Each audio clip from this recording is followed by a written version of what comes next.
want to encourage you to read your contract, understand what's covered, understand homes are not perfect before you put an offer on a house.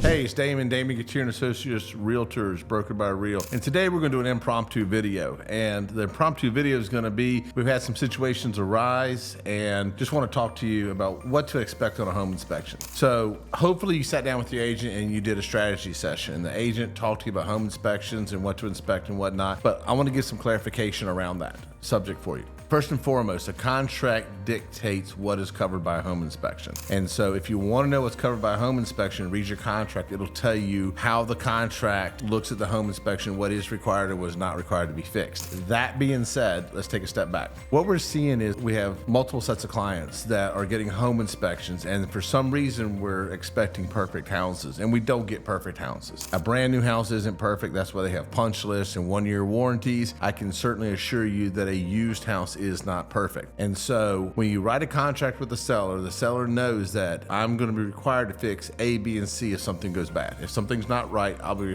required to fix A, B, and C. You get a home inspection. The home inspector's job is not to look at A, B, and C. The home inspector's job is to give you a report card on the entire house. They're not going to catch everything, but their job is to give you an overview of everything on the house. Some of those things will be covered by the contract, some will not. In case you get your home inspection, you sit down with your agent. If you want everything on that home inspection covered, most sellers are not going to do it. Most sellers' agents are going to tell them they're not required to do it, they shouldn't do it. And this is what we're seeing happen. You get a home inspection. Home inspection says there's 30 deficiencies. According to the contract, let's just say 10 of those should be addressed by the seller per the contract. You want all 30 of them done. Seller says, no, I'm not going to do it. Everybody parts ways. You're mad, they're mad. You spent money on a home inspection. They took the house off the market. You might have paid for an appraisal. I don't know if you did or not, but you could have paid for appraisal also. Now you're looking for a house again. You find a new house, put a contract on that, and all of a sudden realism has settled in and you're like, okay, I'm okay with only the 10 things being fixed. Still to do a home inspection, still 30 things on the home inspection, still 10 covered by the contract. Now you're okay with only 10 being fixed. I want to encourage you to read your contract, understand